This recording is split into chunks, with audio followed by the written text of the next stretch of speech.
रीवा के NCC ground में आज कांग्रेस पार्टी द्वारा संत रविदास जयंती के अवसर पर संभागीय कार्यकर्ता सम्मेलन आयोजित किया गया, जिसमें पीसीसी चीफ तथा पूर्व मुख्यमंत्री कमलनाथ अपने एक दिवसीय प्रवास पर कार्यक्रम में शामिल होने के लिए रीवा पहुंचे, जहां पूर्व विधायक सुखेंद्र सिंह बन्ना एवं पीसीसी सदस्य विनोद शर्मा के नेतृत्व में सैनिक स्कूल से कॉलेज चौराहे तक अपने सैकड़ों युवा साथियों के साथ कमलनाथ जी का भव्य स्वागत किया गया, जिस पर पूर्व मुख्यमंत्री ने अपने काफिले को रोककर युवाओं का आभार व्यक्त किया।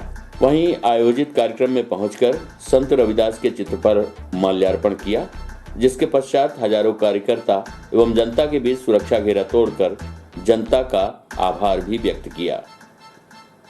वहीं मंच पर उपस्थित कांग्रेस पदाधिकारियों द्वारा गजमाला पहनाकर स्वागत किया गया, साथ ही उन्हें पदाधिकारियों द्वारा स्मृति चिन्ह भी भेंट किया गया।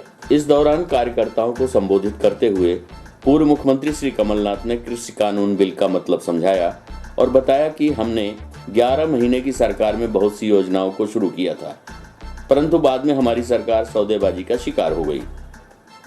हम आपको बता दें कि नगरीय निकायों के चुनाव के नजदीक आते ही दिग्गज नेताओं के शहर दर शहर दौरे शुरू हो गए हैं।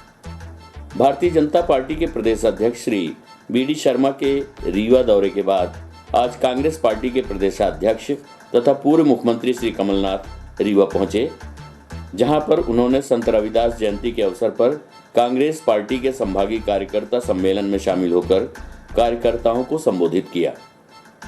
इस अवसर पर श्री कमलनाथ द्वारा संत रविदास को नमन करते हुए रीवा में संत रविदास जी की प्रतिमा स्थापित किए जाने की घोषणा की गई। श्री कमलनाथ ने कहा कि भारत में एक झंडे के नीचे रहने की परंपरा रही है, जिस संस्कृति को कांग्रेस पार्टी ने हमेशा निभाया है। वहीं पूर्व मुख्यमंत्री ने बिंद से मिली विधानसभा चुनावों में करारी हार के कारण ही कांग्रेस की सरकार 11 महीने से ज्यादा नहीं टिक पाई। उन्होंने आगे कहा कि 11 महीने की सरकार में उन्होंने विधवा पेंशन, किसान कर्ज माफी योजना सहित अन्य कई योजनाओं का लाभ हितग्राहियों को पहुंचाया।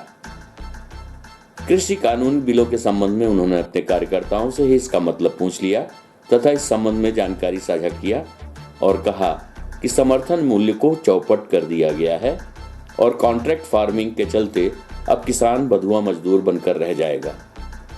आगे पूर्व मुख्यमंत्री ने कहा कि नगरीय निकाय के चुनाव ईवीएम मशीन के बदले बैलेट पेपर से कराए जाने चाहिए। वहीं कार्यक्रम के अंत में सीधी बस दुर्घटना पर 54 लोगों की दुखद मौत पर 2 मिनट का मौन रखकर उन्हें श्रद्धांजलि अर्पित की गई। सर्वप्रथम मैं कमलनाथ जी का नमन शुक्ला जी मंचासीन आदरणीय और संत शिरोमणि मैं उनको बुलाऊं, 2 मिनट का मौन होगा।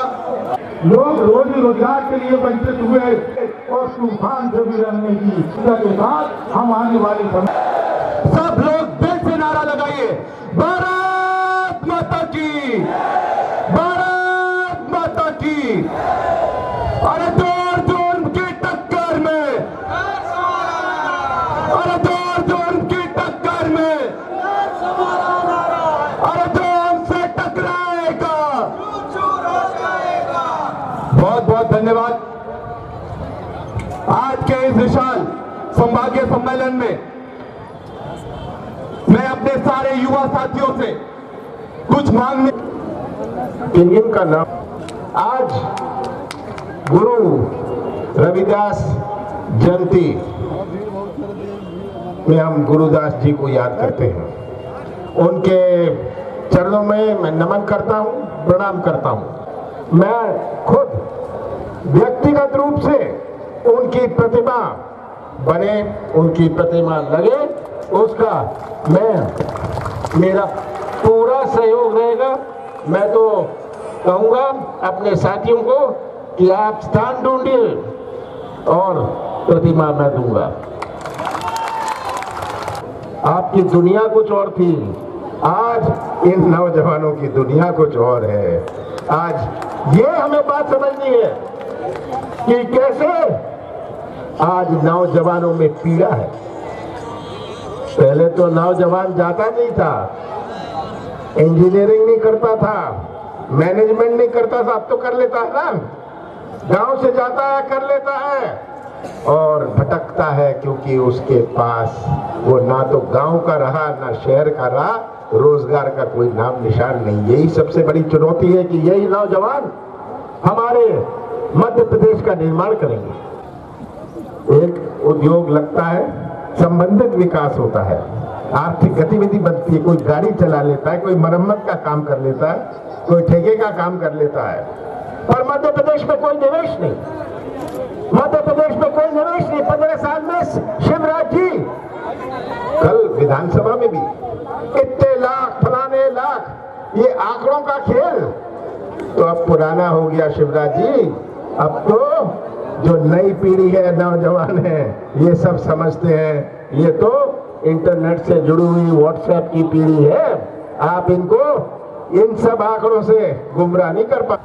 मैन्युफैक्चरिंग का, कारखानों का केंद्र नहीं बन पाया, क्योंकि किसी को मध्य प्रदेश में विश्वास नहीं। मध्य प्रदेश की पहचान माफिया से, मध्य प्रदेश की पहचान माफिया से। मैंने माफिया के खिलाफ युद्ध शुरू किया, क्योंकि मध्य प्रदेश की पहचान विश्वास से बनती है। कोई निवेश लगाएगा तो विश्वास होगा, तभी वो निवेश लगाएगा। निवेश विश्वास से आता है।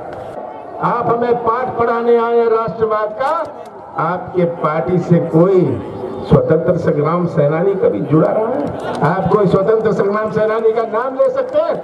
और राष्ट्रवाद का पाठ आप हमें पढ़ाने आए? इनकी राजनीति आपको समझनी है। कितने लोग यहाँ बैठे हैं जो मंच पर कृषि कानून समझते हैं? ये कौन से 3 कृषि कानून है जहां लाखों लोग दिल्ली के बॉर्डर पर आंदोलन कर रहे हैं? 210 लोगों की मृत्यु हो गई। क्यों कर रहे हैं आंदोलन? क्या इनको समझ नहीं? मैं समझाता हूं, बड़ी सरल भाषा में आपको समझाना चाहता हूं। ये 3 कानून क्या है? हमारे कृषि क्षेत्र का निजीकरण, इसका क्या मायने? कि कोई भी उद्योगपति आए उसको मंडी का दर्जा दे दिया जाएगा। हुआ करता था, कोई समर्थन मूल्य नहीं था, तो निर्माण हुआ उस समय फूड कॉर्पोरेशन ऑफ इंडिया का, FCI का, केवल समर्थन मूल्य मिलता है। पर इस निजीकरण से उद्योगपति को तो अब मंडी बन गई, मंडी का दर्जा दे दिया। किसान के पास जाएगा, 2000 समर्थन मूल्य कहेगा 1700 में देते हो। किसान को तो निकालना है, बेटी की शादी करनी है, कर्जा पटाना है, वो 1700 में बेच देगा। तो जो संभावना समर्थन मूल्य की थी, हमेशा के लिए चौपट हो गई। ये तो पहला कानून है। दूसरा कानून है ये जो ठेके की खेती, कॉन्ट्रैक्ट फार्मिंग, इसका क्या अर्थ है? किसान को क्या चाहिए? उसको तो बीज और खाद चाहिए। आज 50% बीज और खाद किसान को तो सोसाइटी से मिलता है, 50% तो व्यापारी से लेते हैं। बड़ा उद्योगपति तो सब बीज और खाद इकट्ठा कर लेगा, व्यापारी से इकट्ठा कर लेगा। किसान के पास जाएगा कि बेटा बीज और खाद है, बोनी का समय आ गया। किसान कहेगा बीज और खाद तो मेरे पास नहीं है, तो कहेगा मैं देता हूं, तुम खेती मेरे लिए करो, मेरा बंधुआ बन जाओ। किसान परमानेंटली बंधुआ बन जाएगा। ये कॉन्ट्रैक्ट फार्मिंग है, ये इनका दूसरा कानून है। तीसरा कानून है जो इन्होंने एसेंशियल कमोडिटीज एक्ट में जो स्टॉक लिमिट हुआ करता था, कितना आप गोदाम में रख सकते हो, वो हटा दिया। बड़ा उद्योगपति तो जाके अगर मिर्च होए, मक्का होए, धान होए, गेहूं होए, खरीद सकता है, कोई लिमिट नहीं है। बाजार में जब नहीं पहुंचेगा, दाम बढ़ जाएगा, वो बाजार में छोड़ देगा। मेरा तो एक बुनियादी प्रश्न है कि कोई उद्योगपति क्या समाज सेवा के लिए खेत में जाएगा? समाज सेवा के लिए जा रहा है या नफा के लिए जा रहा है? और नफा किसकी जेब से आएगा? नफा किसान की जेब से आएगा। इसलिए ये 3 काले कानून का विरोध हो रहा है और हम भी, हमारा कांग्रेस भी इसका विरोध कर रही है। 1 महीना इस सौदेबाजी की राजनीति में गया, मेरे पास तो 11 महीने थे। कौन सा गुनाह मैंने किया था, कौन सा पाप मैंने किया था कि मैंने अपने पिछड़े वर्ग को 27% आरक्षण दिया? ये क्या पाप किया था मैंने किसानों का कर्जा माफ किया, शुरुआत करी इतिहास में। कौन सा गुनाह, कौन सा पाप मैंने करा? मैंने पेंशन बढ़ाई, मैंने विवाह का पैसा बढ़ाया। हम एक रास्ते पे चल रहे थे, मध्य प्रदेश की एक नई पहचान बना रहे थे, मध्य प्रदेश की एक नई पहचान बना रहे थे पूरे देश में कि मध्य प्रदेश की तुलना त्रिपुरा और मणिपुर से ना हो, मध्य प्रदेश की पहचान कर्नाटक से हो, महाराष्ट्र से हो। ये मेरा लक्ष्य था। हमारे नौजवानों का भविष्य सुरक्षित हुए, हमारे प्रदेश में निवेश आए। कौन सा गुनाह मैंने किया था? मेरे पास तो 11 महीने थे और ये सौदेबाजी की राजनीति तो मैं नहीं कर सकता था, मैं तो मुख्यमंत्री था। तो इन 11 महीनों का हिसाब आप सबके सामने है। मैं तो आप सबसे कहा, कांग्रेस का साथ मत देना, सच्चाई का साथ देना। सच्चाई देख लीजिए, सच्चाई का साथ दीजिए। सच्चाई हमारे भविष्य को सुरक्षित रख सकती है। शिवराज सिंह जी कल विधानसभा में 2 घंटे लगभग बोले, 2 घंटे बोले, तरह तरह के आंकड़े। मैं सोच रहा था बैठे हुए कि शायद 15 महीनों बाद इन्होंने झूठ बोलना बंद कर दिया हो, पर इनका तो खाना नहीं है समोता बिना झूठ बोले हुए। तो एक ही निवेदन है, विंध्य से, जैसे राहुल जी ने कहा कि विंध्य कमजोर नहीं है, मुझे भी इसका विश्वास है। जो मैं उत्साह देखता हूं,